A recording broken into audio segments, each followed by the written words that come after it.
The mastermind gives one full access to the spiritual powers of the other members of his alliance. I'm not talking now about just the mental powers or the financial powers, but the spiritual powers. The feeling that you have when you begin to establish permanency in your mastermind relationship is going to be one of the most outstanding and pleasant experiences of your entire life.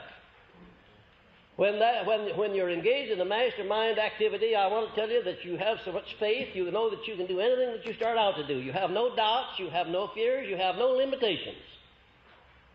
And that's a marvelous frame of mind to be in. And the sixth premise, yes, I just want to know if you're following me. It is the fifth. It is a matter of established record that all individual successes based upon any kind of achievement above mediocrity are attained through the mastermind principle and not by individual effort alone. Just imagine how little you could accomplish if you didn't have the cooperation of other people. Suppose that you're in a profession. Suppose you're a dentist or a lawyer or a doctor or an osteopath or anybody in the profession. And suppose that you didn't understand how to convert each one of your clients or patients into a salesman for yourself. Imagine how long would it take to build up a clientele or a following. The outstanding professional men understand how to make a salesman out of every person that they serve. And they do it all by indirection. They don't go about it directly. They do it by going the extra mile, by going out of their way to be of unusual service, but they do make salesmen out of all of their clients. Most successes are the result of personal power, and personal power of sufficient proportions to enable one to rise above mediocrity is not possible without the application of the mastermind principle. Now, during the first term of Franklin D. Roosevelt in the White House, I had the privilege of working with him as a confidential advisor, and it was I who laid out the skeleton of the propaganda plan that took the words business depression out of the headlines of the papers and substituted in their stead business recovery. Those of you who remember what happened on that Black Sunday when we had a meeting down at the White House when the banks were closed the following Monday morning, remember what a stampede there was in this country. People were lined up in front of the banks all over the country to draw out their deposits. They were scared to death. They had lost confidence in their country, in their banks, in themselves, and in everybody else. I suppose they still had some confidence in God, but didn't show much signs of it. It was a scary time, I'll tell you.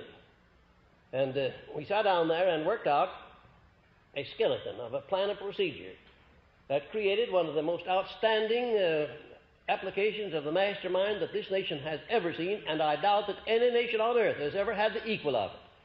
Because it was only a matter of weeks until we had taken all that fear out of people. It was only a matter of days until salesmen on the road who had run out of funds, who couldn't get money, were laughing about it and not in any way scared about it. My own funds were closed up. I had no money, none at all. Yes, I did.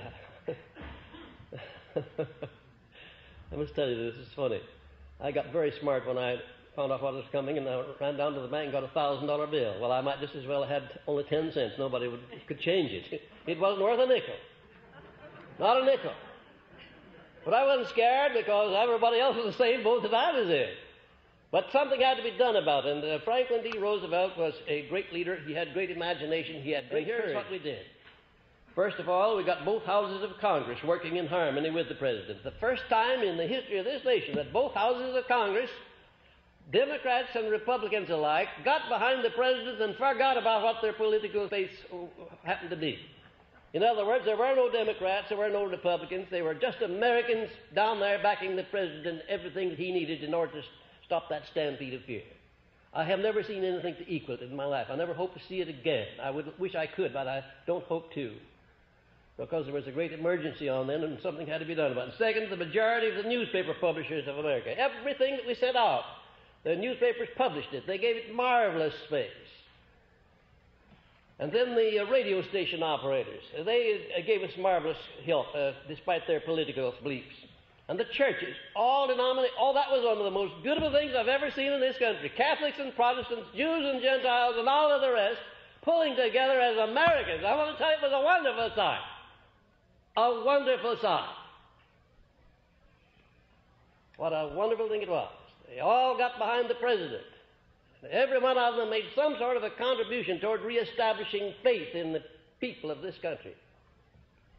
But during these hectic days, I want to tell you that there wasn't any doubt in the minds of the majority of the people. I don't know, I didn't come in contact with anybody who didn't think that Mr. Roosevelt was the only man, the finest man that could possibly have handled that chaotic condition. And don't get me wrong politically. I'm just talking about a great man who did a great job at a time when it needed to be done. And he did it because he had a mastermind alliance worked out there that was unbeatable. Now let's take up the different kinds of mastermind alliances that you may have. First of all, there are alliances for purely social or personal reasons, consisting of one's relatives, friends, and religious advisors, where no material gain is sought. The most important of this type is the mastermind alliance which may exist between a man and his wife. I couldn't emphasize, if I were brilliant and if I had the great magnetic powers, I couldn't overemphasize the importance to you who are married of going to work immediately and rededicating that marriage to a mastermind alliance based upon this lesson tonight. It'll bring joys into your life that you never dreamed of. It'll bring success into your life that you never dreamed of. It'll bring health into your life that you never dreamed of. It's a perfectly marvelous thing when the real mastermind alliance exists between a man and his wife. I don't know of anything that equals it. And then there are alliances for business or professional advancement, consisting of individuals who have a personal motive of a material or a financial nature connected with the object of their alliances.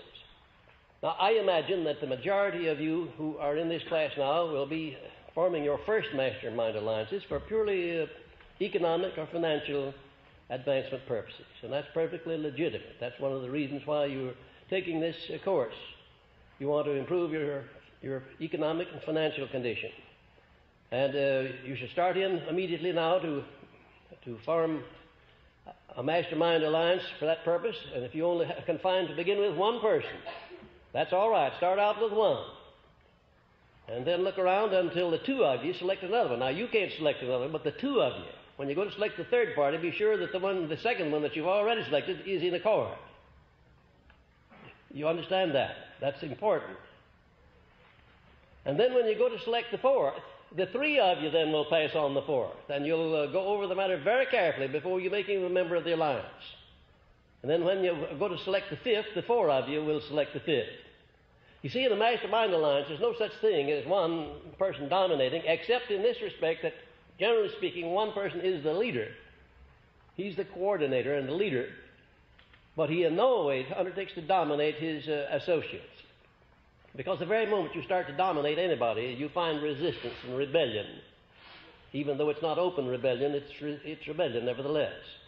And in the mastermind alliance, it must be one continuous spirit of perfect harmony where you move and act as if you were only one mind.